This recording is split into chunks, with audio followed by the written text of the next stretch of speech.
Hello and welcome to the Solve Network. My name is Shane Borza and I'll be your host. Along with my co-founder Benjamin Goss, we'd like to welcome you. Our mission is to provide solutions and create a network of experts for you to learn from. Now this show is a little different than most podcasts as it is actually a live call held twice a month. If you can, please join us on the first and third Thursday of each month so you can get your questions answered live and direct from the experts themselves.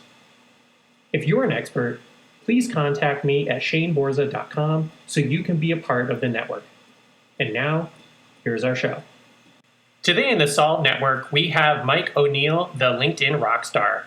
He is going to teach you how to optimize your LinkedIn account, make powerful connections, and explode your business. So stay tuned for this exciting, informative presentation from Mike O'Neill.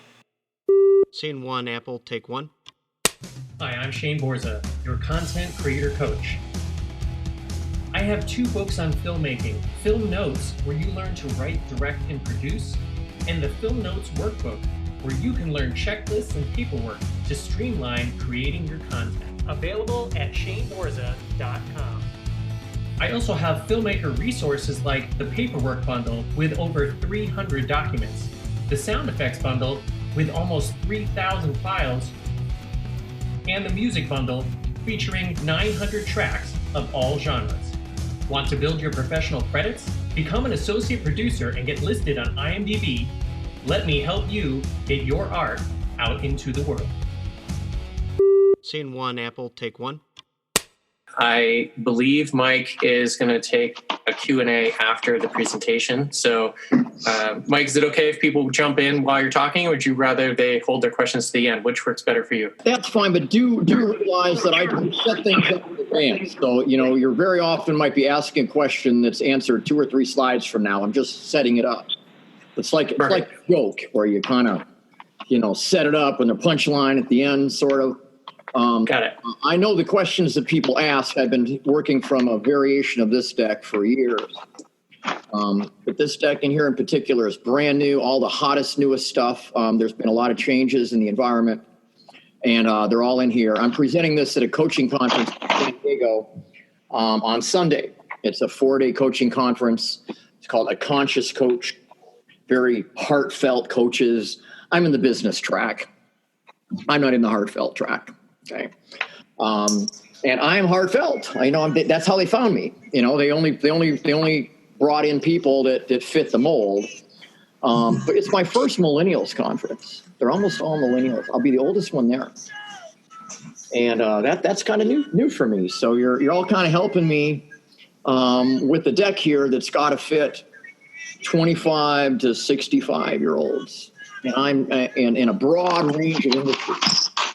I'm normally working with folks that are a little bit older, so I branched it out. So real estate can get a little bit out of this, whatever you're in.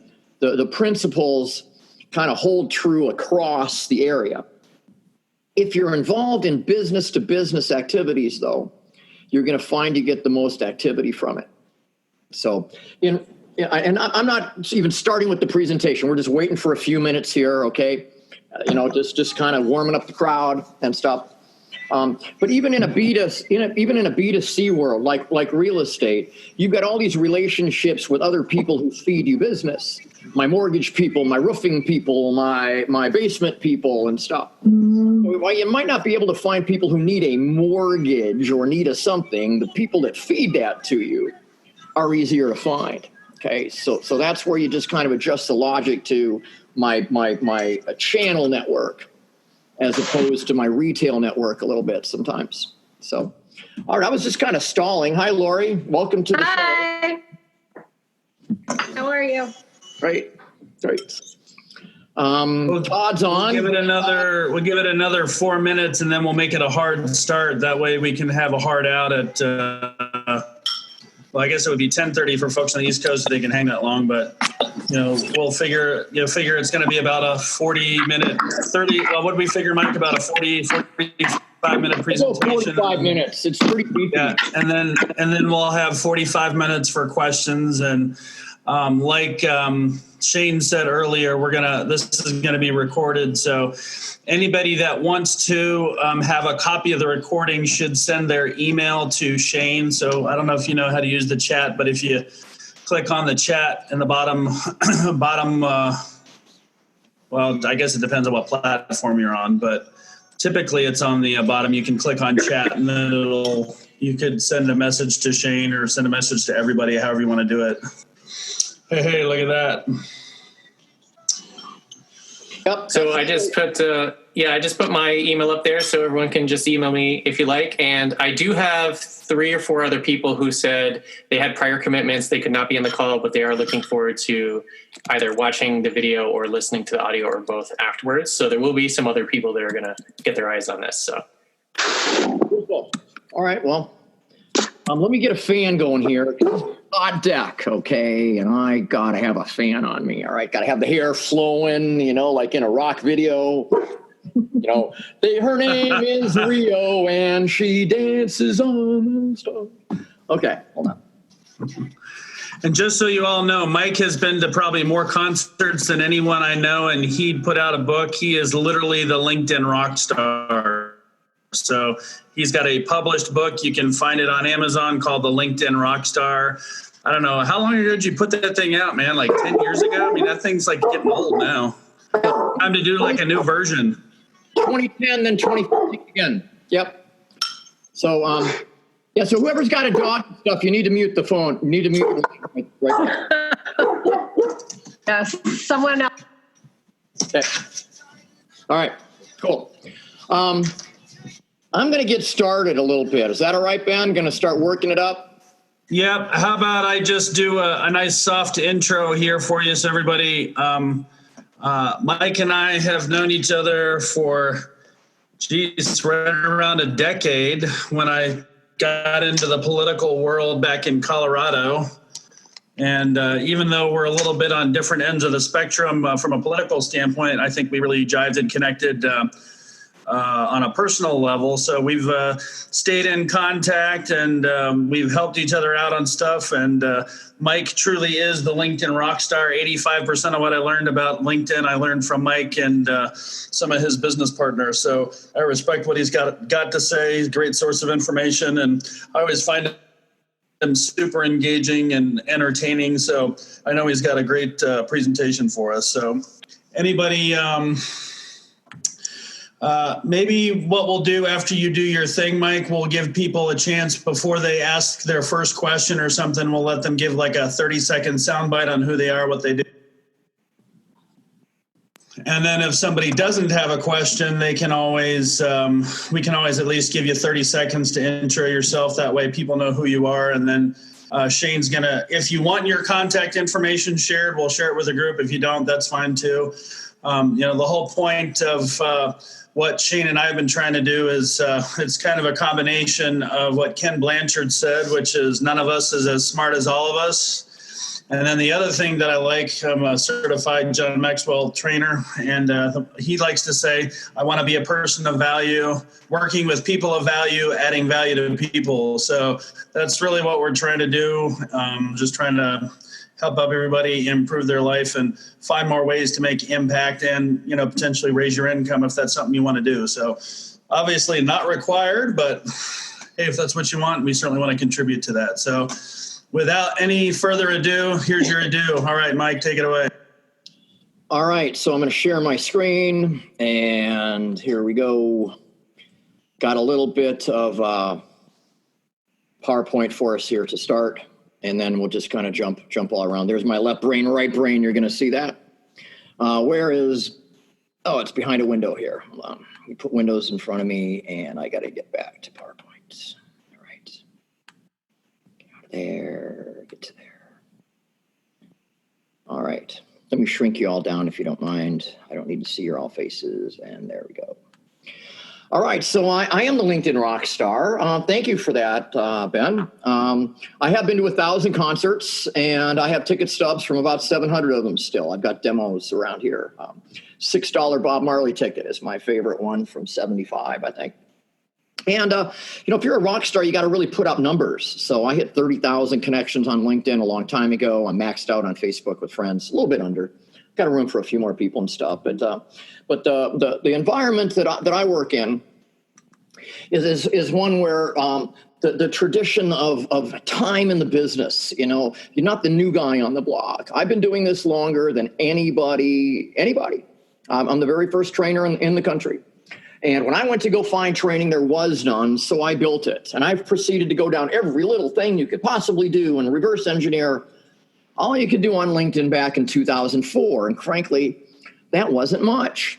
All you could do is profiles and a little bit of searching. But it's come a long ways, and I've seen everything come and go. I'm in the stages right now of my book here on campaigns. It's called Campaign, obviously. And those are the books that Ben was talking about earlier and stuff. Fitting in and standing out is the principle behind those books. How to look the part on LinkedIn so you get invited to the party, you're on the search list, you traffic coming in, but you're the one that gets clicked. You're the good guy. So I don't want to assume that you all understand why LinkedIn's so important. I could dive right on in. I speak at a lot of audiences where it's a given, it's a social media conference. You don't have to make the case for why LinkedIn is important. But I'm going to make a little bit of a case here. So right around half of the employees, about half of the users, people in the United States are on LinkedIn. Half the population, 50-50, they're on LinkedIn. How many young and old people are? You take the bell curve and you throw out the highs and the lows. And you're pretty much certain that who you're looking for out there is on LinkedIn, at least if they're at a certain age, millennial or higher. And people are there because that's where they find their B2B customers. They don't generally find B2C customers. If people needing a mortgage, don't put out on LinkedIn that I need a mortgage. But people in the mortgage business are easy to find. And folks that feed them, people who are realtors or other folks in other sectors out there that work well together are easy to find here, really easy. One of the biggest side effects and side benefits is the data that comes from LinkedIn. The data that's out there is usually their current email address, their current company. It's not old like it is if you buy a list or go to a list service or so. This data is really important if you do things outside of LinkedIn too, like email and stuff, email. Wouldn't it be nice to have an email address? Yeah, I'll make that go a little better. So you could pretty much find whatever you want in there. You just got to know how to look for it. There's little things that you put in to get things out. And if you look in the right places, you're going to find it. It's also a place where you can project a really powerful look and feel and image for your company. You can look bigger than you are. A good graphic person and a content writer and stuff. And wow, you're right up there with the big boys potentially, because they have the same page you do. There's pages out here, and I'll show you what a company has. They have a page. Now, there's different motivations that people have. Not everyone comes to it from the same spot. One of the biggest motivations is to be found. These are the people who are not active. They're not going out. They're waiting for other people to find them. It's like a billboard. They've got great profiles. Maybe they're telling people, call me, but they are not initiating the action. They're waiting to be asked out on a date. Okay? Very, very much, very important part there. The passive users, as we say. So LinkedIn has a special relationship with Google, a very one. In fact, the very special relationship puts somebody's name at the top of the Google search on just about any name. John Smith. Well, guess what? There's some Johns there at the top. Now, I'm an author, so I get a special panel on the right-hand side. It's called the Google Knowledge Panel. And if you're an author, you get that. If you're a politician or a rock star or something, there's just have to be eligible to be in Wikipedia to be able to claim this on the right-hand side. But notice, even if it wasn't me at the top, I'm still in number 2 here. If I'm not that Mike O'Neill, maybe I'm one of these others. So even you see the website shows up as number 4. So I'm not big motivation for a lot of people, though. It comes down to this. It comes down to money. If it costs me money, I don't know. If it makes me money, haha. Okay. If it makes me more money than it costs me, now you're talking. So if I put a few dollars in and get a lot more out, that's the idea here. Your time is money too. So when I talk about putting money in, I'm talking about your time as well.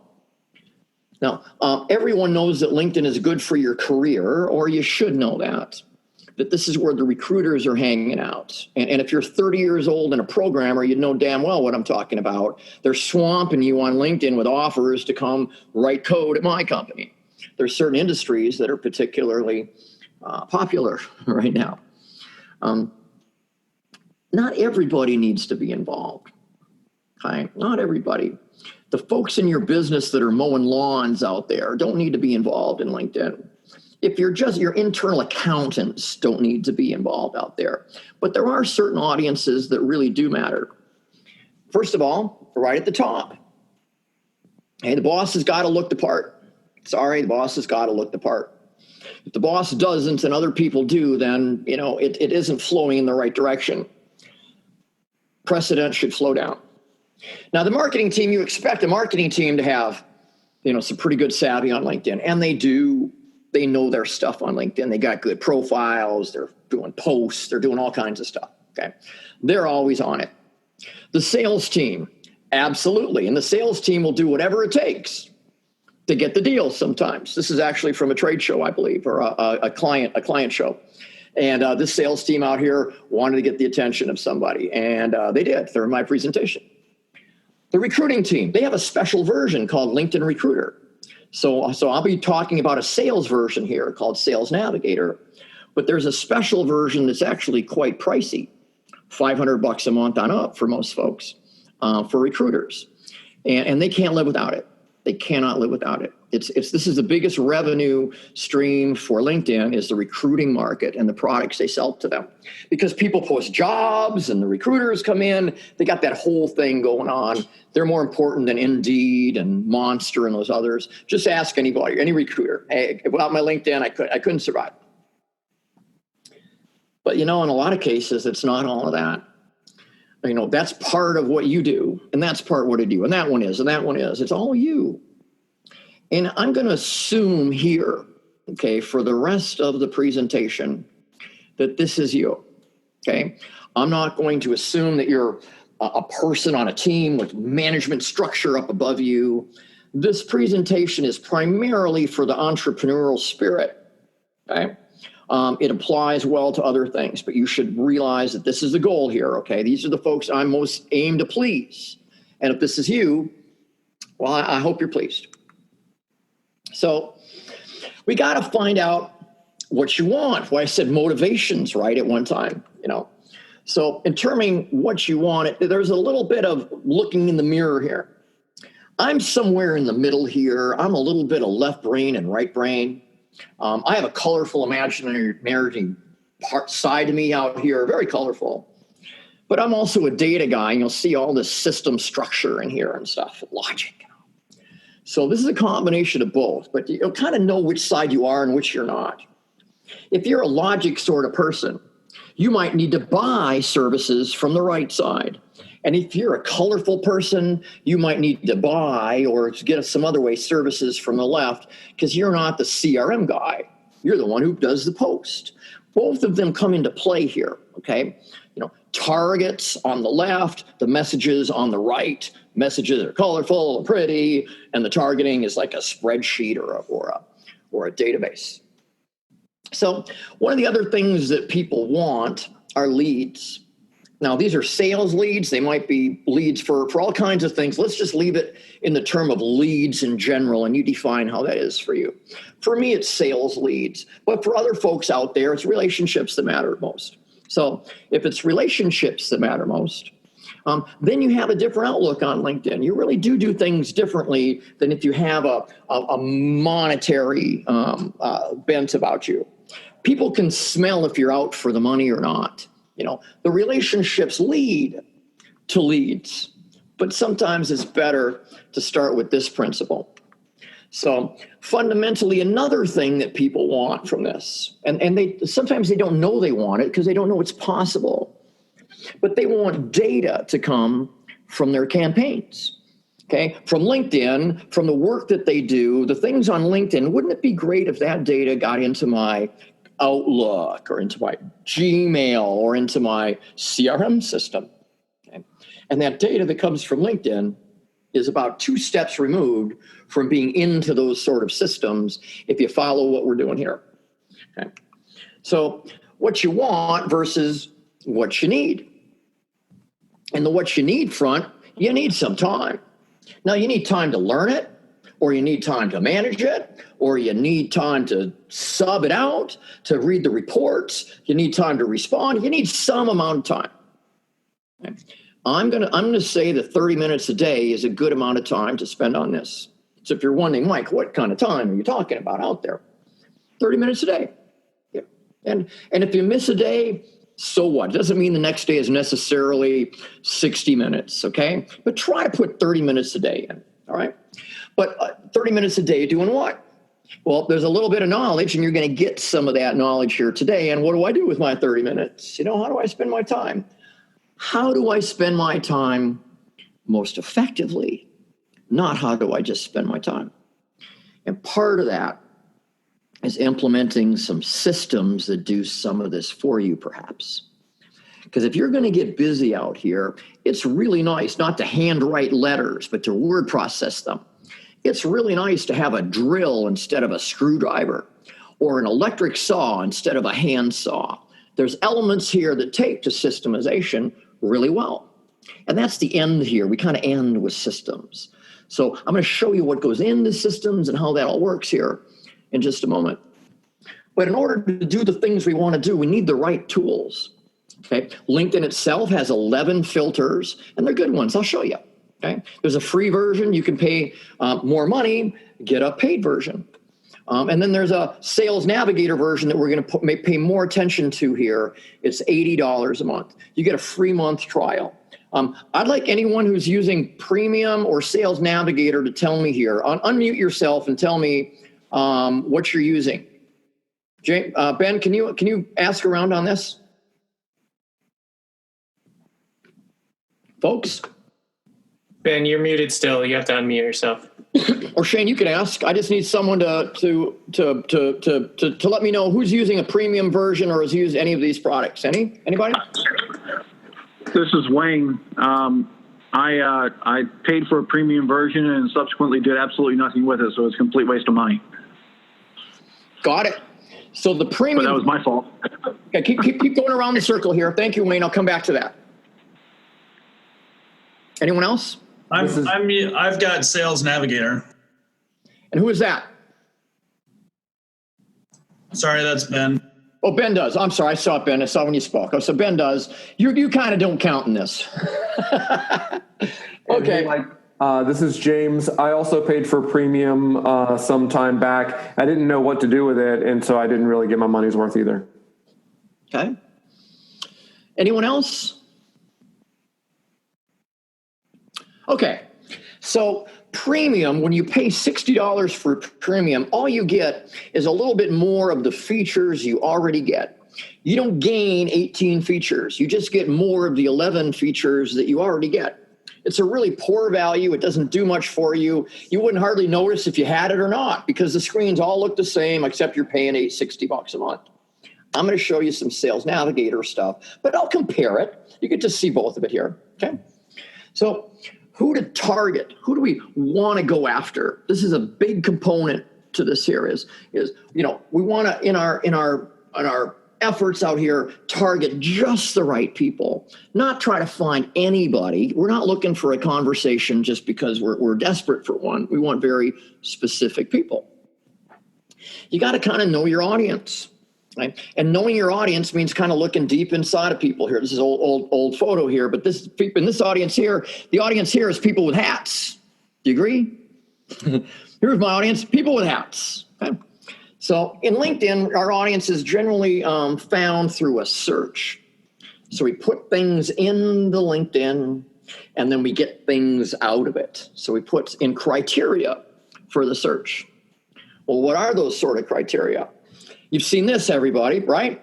List of job titles with some stuff in between them. That's called Boolean.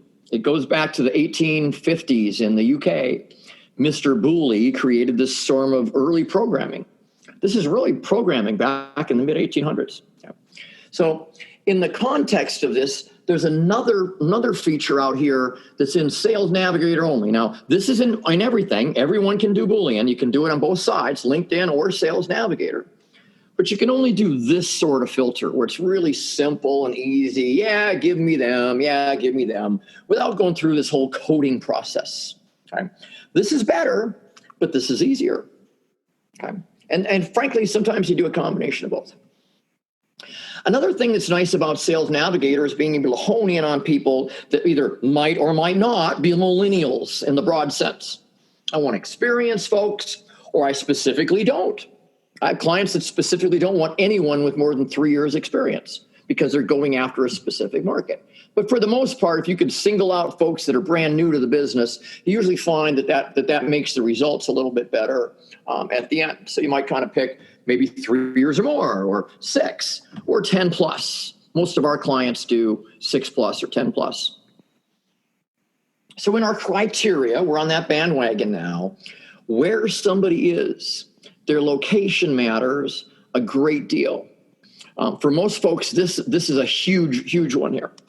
Okay, so I want folks in my city. So Ben, if Ben, let's say Ben wants to do, wants to target Colorado. Well, he would have to pick, or he would pick Denver and Fort Collins and Colorado Springs and so on. You pick all the cities. In doing that, you still miss a few people. You know, you miss the folks in Canyon City because there's where the big prison is. Okay, don't sweat that. But you get the idea that if you could do more, like pick the whole state, that would be a little easier. Or if you're in a big city, I'm in San Francisco, we just want, North Bay. Okay, with Sales Navigator, you can get more picky about stuff. Okay, and a big component of what I'm preaching today is being picky on who you reach out to. Okay, and then being systematic with those people you're being picky with. Another part about being picky is what size of company might you work with. People at home, there's a certain way to filter them out. 1 to 10 employees is the way we do that. Usually we filter them out versus in. Most folks want folks somewhere in the middle, 10 to 500 or 1,000 employees, but not 3M at 200,000 and not Betty Sue here at her home desk. So Sales Navigator lets you kind of pick where in the spectrum for how big of the company you want to work for. This is the feature that gets most people saying, I got to have Sales Navigator. It's not in premium. So you get these extra features in SNAV, as we say, that you don't get in premium. This used to be part of that premium program, folks, and it's not anymore. It was stripped out of there. They kept charging $60 for it and took these features away. And this is one that they took away. One of the most important parts in the process here really is people's industries. We're whittling down all the folks on LinkedIn to find just the ones we want. And people in certain industries, are more attractive than others. I don't work with government. Law enforcement means nothing to me. Jewelry means nothing to me. But computer hardware and computer software mean a lot. So if you don't specify any industries at all, you get all of them. So you're getting babysitters and rocket scientists all in the same search unless you pick out industries. And LinkedIn is on the left, and you can see there's 5 there, and there's 147. Where are the other 142? What are their names? What do we do? I'm going to give you access to a list where you can download the industry list, and it'll be really helpful. Even on Sales Navigator, you can only see like 8 at a time here. There's 147. You scroll and scroll. The tool at the end, the site that I take you to the end, has a really nice tool for helping you guide through your industry targeting. Now, you'll find in your results out there, no matter what, that there's going to be some disqualifiers. Retired people and assistants, for example. Some folks don't like franchisees. But these are ways to eliminate folks that are still on LinkedIn. They got words in their profile that qualify, but they also got words that disqualify. Not intern is another one that goes in here sometimes. Okay. This is how you scrub the list with software as best you can. You want to create searches that do the best job they can to include just the folks you want. Right state, the right industry, the right titles, all that stuff, but not the folks you don't want. And this is how you do it. Remember, we'll go back here. See, you're layering this down. Yep. You're layering that down one after another to get into something that looks like this. Okay. This is a LinkedIn search that shows you kind of how those criteria I just mentioned lay out on the big list. And this list is actually a little bit longer. There's some more criteria down below. So I'll contrast LinkedIn and Sales Navigator for you in a little bit. You can get to see it side by side. So I always get asked, all right, so that kind of, I understand the things that kind of need to be done a little bit now. I get a little bit. But what happens and when does it happen? You know, what goes first? Okay, where do you begin? What's the very start of things? Well, the very start of things is you got some settings on LinkedIn that you want to adjust. So there's privacy settings, communication settings. There's stuff to do there. Not going to get into the weeds on there, but there's about 5 or 8 things that are really important there. And those are things that you might ask me about personally. I just don't want to cover them here because it's not as important as other stuff. Your profile is super important. That's the next thing. Your settings first, and then your profile updates. And your profile needs to look good, particularly at a glance. You see this on the top up here? That's the glance, okay? You got to look good on top, because if you don't look good on top, it doesn't matter what they see down below. And in a moment here, I'll show you, well, just a moment right now, what it means in terms of your digital footprint. Look at that. You see it says Presidents, Statera, CRM. Well, when he or anybody comments or likes or follows or posts or anything, this is what you show other people. So that's why you want to doll it up here. Make that Presidents to Terra part look really good, because that's where they're going to see it. They're not going to see the rest of the profile. The image in the back doesn't matter. That's what matters most. If there's only 2 things that you do, good picture, you know, get your name in there, right? I don't agree with Jackie Lapin over here. I put that in on purpose. Her last name is Lapin, author, speakers, get leads, get booked. You know, I don't recommend that. Okay, follow the other folks. PhD is fine. You want to be thinking when you're doing your profile about SEO, about being, you know, caught up in the searches. Okay, you want people to search and find you in general. But we're not going to rely on inbound activity here. I'm not here to show you how to set up a good billboard and sit and wait for people to come to it. That's not what this is about. This is about going out to find people, but you got to look good. If you look good to SEO, you look good to people who arrive there. They want to see certain words as well. Your target audience does. Now, as you have a profile, your company has something similar. It's called a company page, and it's free. A LinkedIn company page takes less than an hour to do. Seriously, a regular everyday person who's just got a little bit of LinkedIn experience, all right, maybe a little bit more. You know, if you got 1,000 connections or more, you can do a company page. If you got 500 or more, I bet you can do it. But easy, if they walk you through it with literally with a wizard now that helps you do that. This is what a company page looks like. So you got to put an image at the top. You got to put an address in, a name. There's a little about page down here where you paste in, you know, what our company does right from your website, or right from your profile, perhaps. You know, word it up a little bit, but you can see now all the employees at the company. So this is a client of ours. So Statera has 177 employees. We went through and made sure that all of their employees knew how to go make sure that they count as one of those employees. There's a little trick on your profile to make sure it happens. And we went through an exercise with Statera to make sure that happens. We also found folks at Statera that did not belong on their profile, and that's a separate project to try to get them off of it. You know, freeloaders on my company page. So this is a really important key point here. This is a pivot. I want to ask if there's any questions thus far, because I'm going to dive into some stuff here.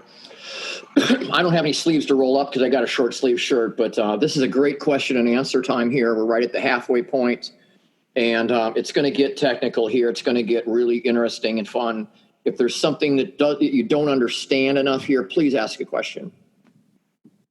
Shane, why don't you run the board here for us? I'll look at the text here as well. Here's the chat window. Average income on LinkedIn. Average income on LinkedIn is actually going down.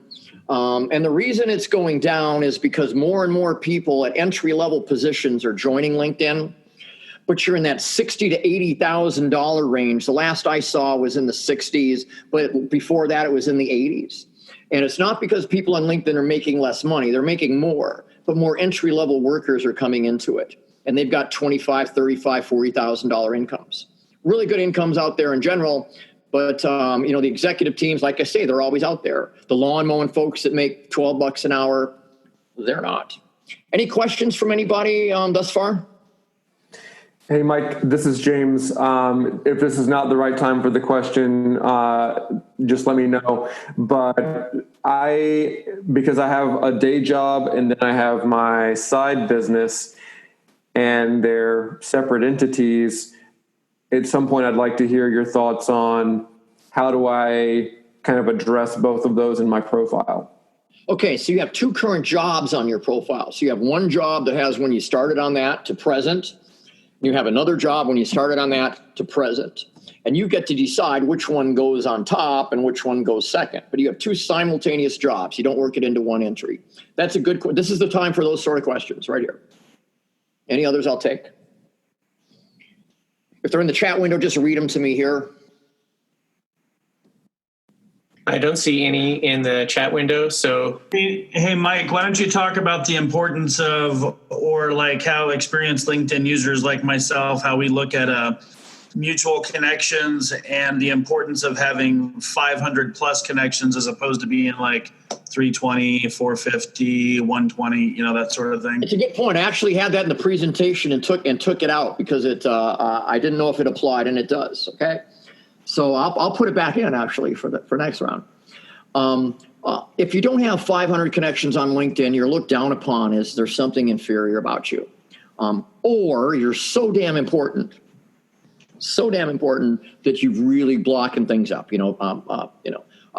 Bill Gates has a small network, but I'm connected to Barack Obama. I'm even connected to John McCain, the late John McCain. So there's all different sorts of thoughts on this and all. But what we do for our clients when they come on board is I invite folks that are called LinkedIn Lions. They connect to anybody. And I invite LinkedIn Lions to connect for my clients in as much in their industry or area or whatever, mostly in their area, not industry, mostly in their area. So we get them up to 500 plus connections quickly so we can start our campaign process that we're about to roll up our sleeves on and discuss here. So was there another part to that question? I was just going to say, is there any general rules of etiquette in LinkedIn that's different from, say, I don't know, Twitter or Facebook? I mean, I've always told people this is more of a professional as opposed to, hey, look at my cat and what I ate yesterday. Yeah, so Twitter, so Twitter and Facebook tend to be more of a posting environment where people are sharing things with people and all. LinkedIn does do that. But the stuff I'm going to talk to you about here is one-to-one. It's going into their inbox. It's not posted. These are private conversations that are had, not posts with comments and shares and likes and all that. It's a little bit different environment. So James had a question about the accountant stuff. I think I got that covered. The 500 plus, I think I got that covered.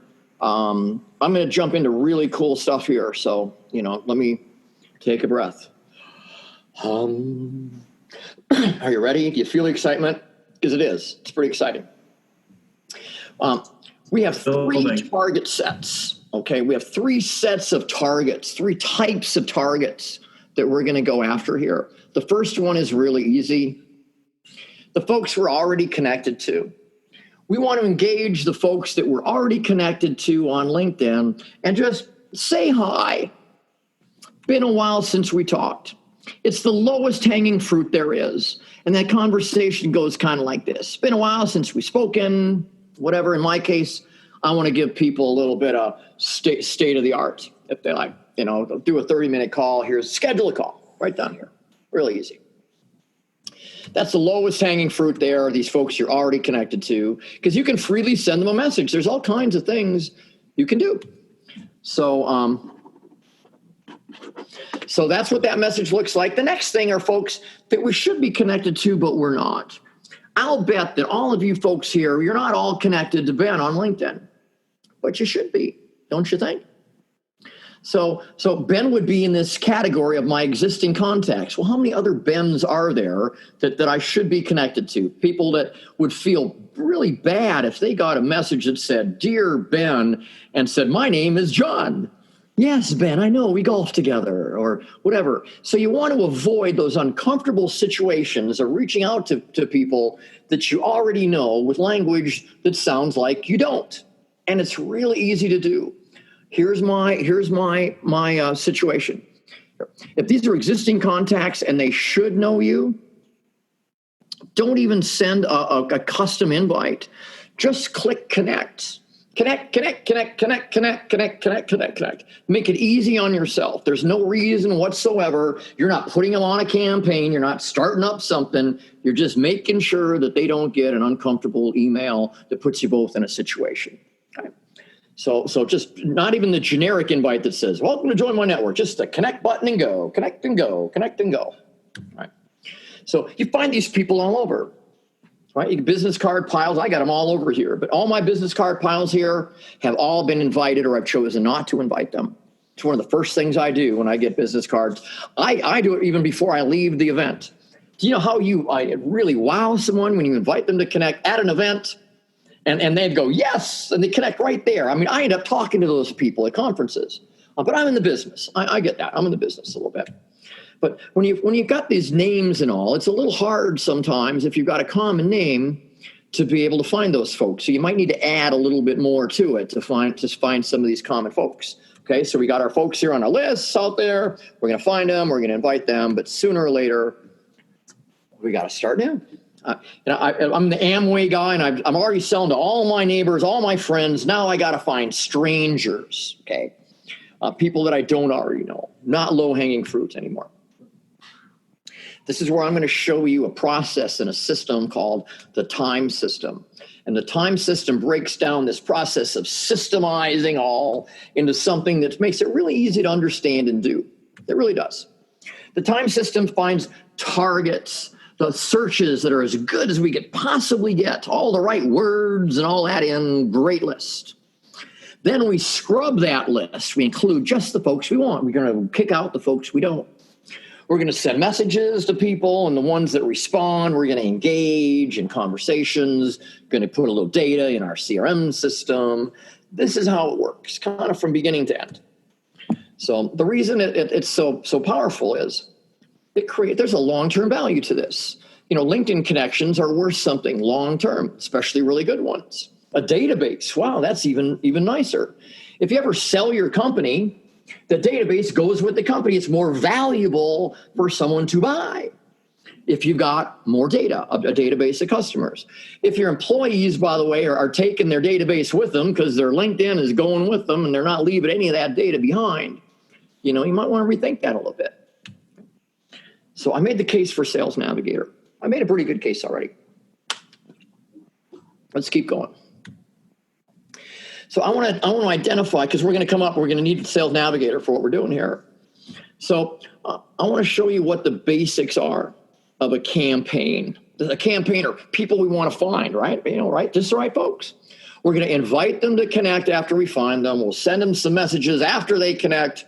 We'll deal with the folks that respond with a nice message or who knows what. However we respond. We'll go over that. We'll do responses and stuff. This is called it. So later on when I say, who does it? Or what is it? This is it. Finding new people, connecting, messaging, responding, that kind of stuff. This is it. So I'm not going to repeat all 4 steps. We're just going to plug in it later. I said it started with targeting. So you cast a pretty wide net at first when you're doing searches out there to find what the possible size of that audience is. Okay? And then you apply a few more criteria to reel it in a little bit. So it's a smaller audience. Okay. So we want not the big part, we want just the folks that we do. So it's good to know how big your gross audience is, but then you got to refine it down to the folks you want. And there's 2 categories of connections. Folks you're really connected to, and then what they call second and third level connections. I can't invite someone who I'm already connected to, and I can't message someone that I'm not. We want to move 3s and 2s into 1s. We want folks that are not connected to us to become part of our network so we can do more stuff with them. So in LinkedIn, this is a search in LinkedIn that's kind of common.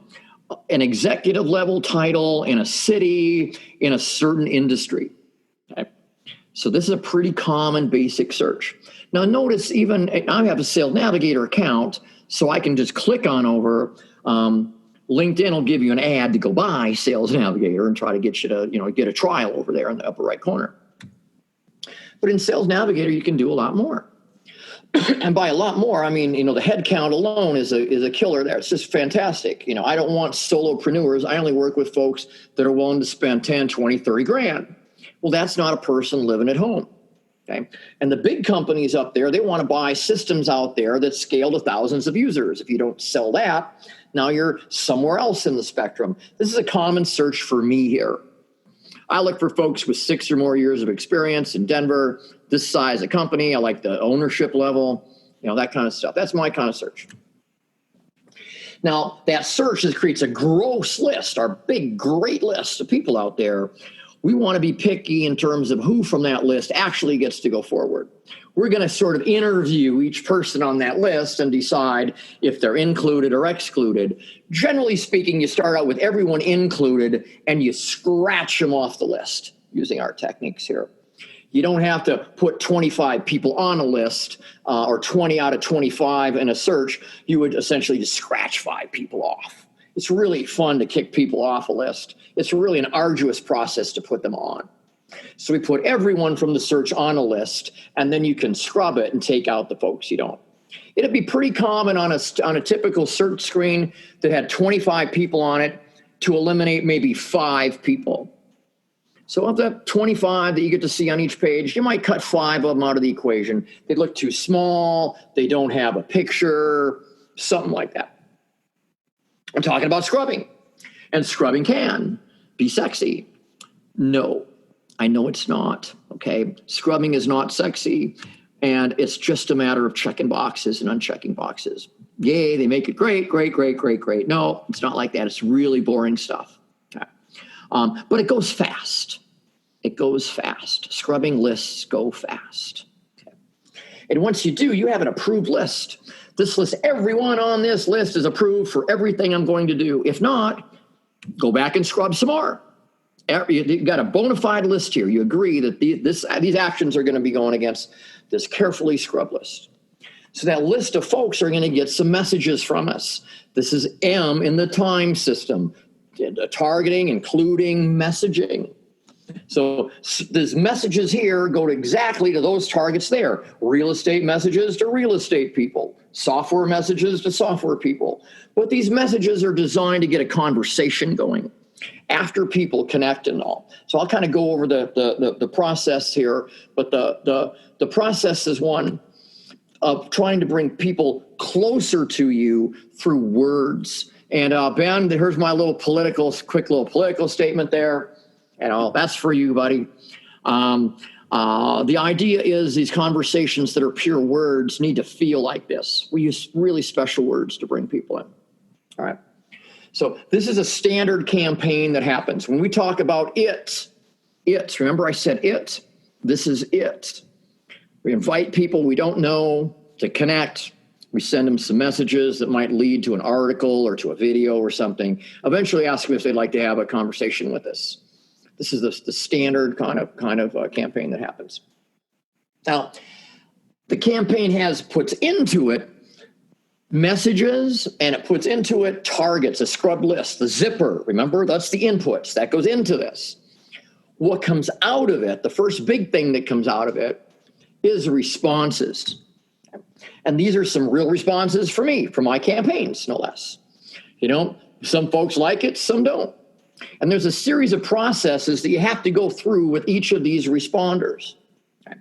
With the positive ones up there, I'm going to show you a little bit more, but on the negative side, you've essentially got to opt that person out. You got to take them out of whatever list they're on. You don't want to next month reach out to them again and say, I'm sorry I reached out to you again. I'm really sorry a third time. You have to take steps to essentially opt them out of your processes here if they choose not to. And that's kind of tricky sometimes. I'll tell you that is indeed tricky. The best way is just to not connect to them anymore. I can't send to people I'm not connected to. And in some cases you have to. I thought about it and doing it with Steve here, might have to eventually here because he's easily get caught up in another search. The technology on LinkedIn doesn't help you create an opt-out list. There's no such thing as a do not send list that you can use. You can add a system tag on it that says don't send to this person, but you can't software-wise do that and exclude them. So we love responders. I do. It's all about responses. That's why. You put all that stuff in. If you put all that stuff in and didn't get any responses, you probably wouldn't do it. Now, you get some data out of it, some other reasons, that you might, but for the most part, this is why people do stuff. And when we deal with responders, generally speaking, we're going to reply to their response. We're going to respond to the responder, right? And it's just right back here. They can see the message above. You get a conversation thread going. When you connect to folks, you also get an email from them. You might choose to send an email. You might choose to do both. And that's the new trend. Send a message that confirms on LinkedIn, thanks for connecting. Also giving them the option to have a relationship with you over email. This is a really hot ticket here. And going with that hot ticket is in Sales Navigator, saving people to a lead list. There's a bunch of features to a lead list here. I'm just not going to go deep and down on it because I see where our time is and stuff. But this is what you would do. You would send a message back, perhaps send an email, but probably put them on a list here so you can monitor them going forward. So if you didn't know, I'm a Who fan. I just saw them in concert again. By the way, had a whole orchestra and everything. Got a new album coming out. Their new single is called Zero Ground Zero. They played it with an orchestra and everything. I love the Who. But in the who does it part, for the most part, it falls to you. It falls to you first, and then you can figure out, find someone else to do it. But it falls to you. You got to learn what's part of it here if you're going to have anybody else do any of this stuff for you. I love an assistant who does this. We work with a lot of our clients have an assistant, and the three of us kind of divide up who does what. Oh, you do that, I do this, and over time, things move around a little bit. The assistant might take on more duties over time. You might hire a vendor, okay? For example, we're a vendor. We're a vendor. We do these services for people on an ongoing basis, not just training them up on how to do it for themselves, but we can do parts of it or all of it ongoing for you. So we're getting into the really meaty stuff. Okay. This is real beefy stuff. It is to me. I have a lot of enthusiasm anyway, but I really dig this stuff. The how part. I'm a systems engineer. I'm a network engineer and industrial engineer, so I thrive on this. Where to use a machine, where to use a person, where to. In the end, it's about money, but along the way here, we have lots of things that we put into the system and people who have to do certain parts of it. There's nothing fully automated about everything, but you can automate many aspects of it. This is generally the things that you tend to automate. I want to send invites to people. When they connect, I want to send messages, maybe a couple, maybe a lot. When people respond, I'm going to work with them on the inbox and stuff and make sure that the folks that do respond, the reason I do this in the first place, I follow up on that. And in the end, if you've got a system tool, you can get data for other systems. So this is what some of these system tools look like. On the left is you on LinkedIn, logging into LinkedIn. There's tools that can run on your local computer, and they have names like Duck Soup or Meet Leonard and stuff. I don't recommend those, and LinkedIn especially doesn't like them, but they're, $20, $30, $40 a month, and they run on your computer, and your computer's tied up doing other things. All kinds of things can go wrong. Okay? But, they created a whole industry, and they deserve recognition for that. I recommend and I work with tools that run in the cloud. They run as another computer, not your computer. So there's a data center in New York City or somewhere that's logged in as you on LinkedIn. It's running a little script that says, let's invite someone now. And, 10 minutes later, let's send a message. And 17 minutes later, do that and all. They just kind of act like you would during whatever hours of the day you might normally work. generally, it's 8 to 5 or, 5 a.m. to 9 p.m. without a break. Those tools there cost $75 to $197. Okay. So I have two particular products, $75 to $200 are these tools on the right. Right.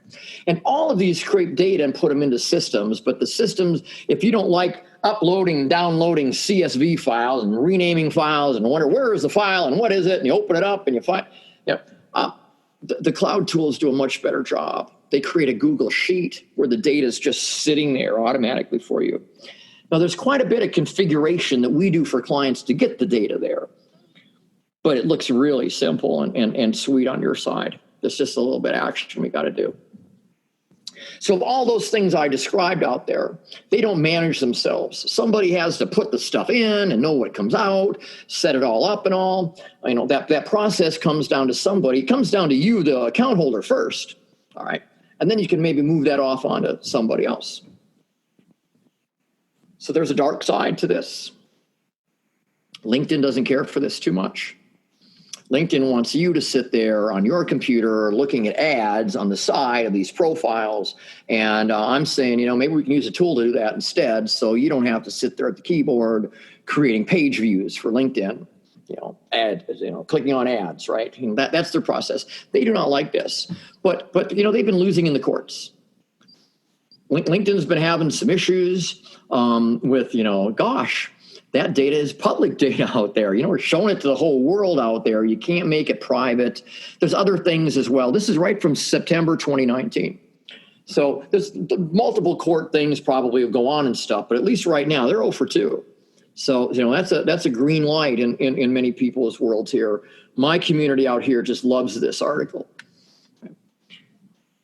We talked about the campaigns creating relationships. They connect to people. We send messages to people. We get conversations. We talk to them. We send emails to them. We get that stuff going. But keeping track of that just on LinkedIn is kind of difficult. Much of our coaching is about how to keep track of stuff. If you get a message on LinkedIn, for example, how do I get back to that message? Just push down and down and down. Well, there's ways to bookmark. You can bookmarking systems and all. And that's kind of what we cover in coaching is how to do that. But the other really big deal, and I ain't done really big stuff. There's one bigger than this, but it's the data.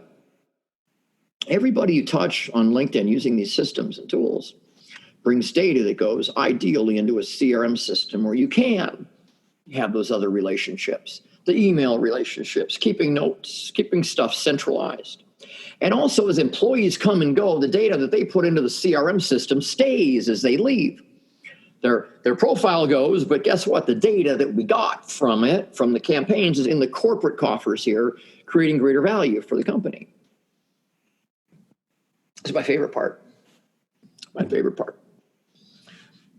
The future is one where, it's going to get a little harder before it gets a little easier. We're being bombarded with stuff from all these different places, everywhere.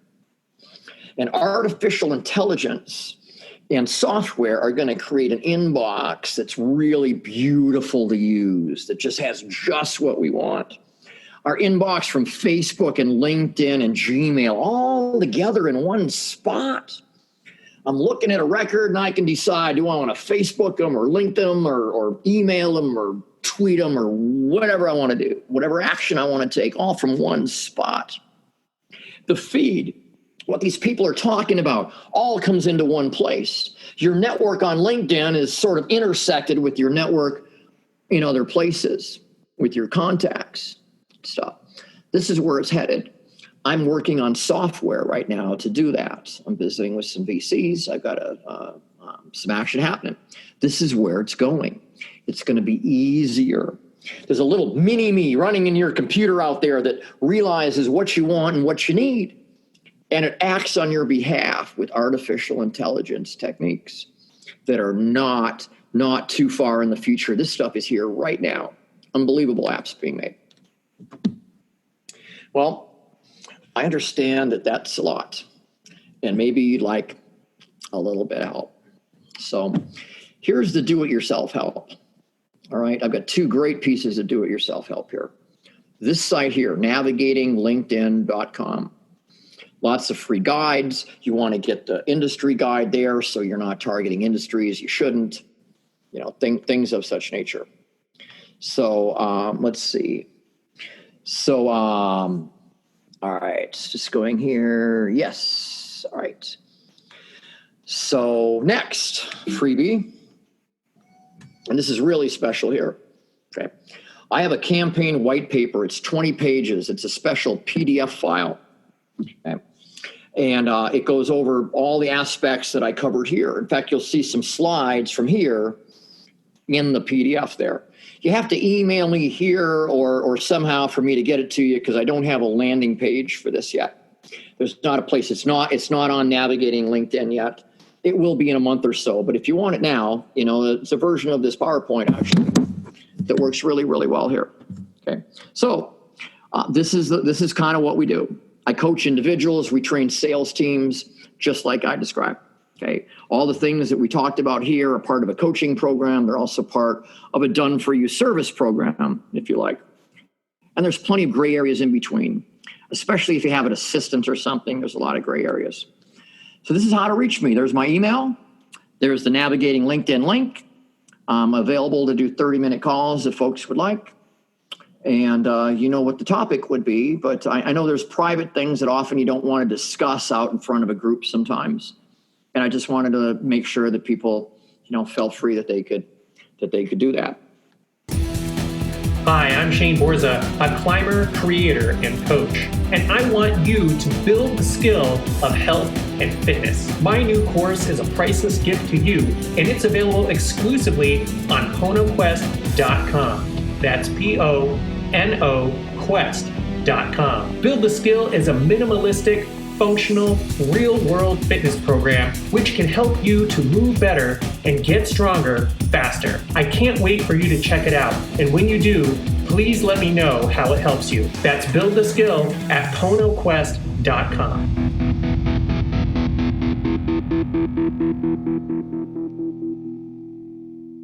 Thank you so much for joining us.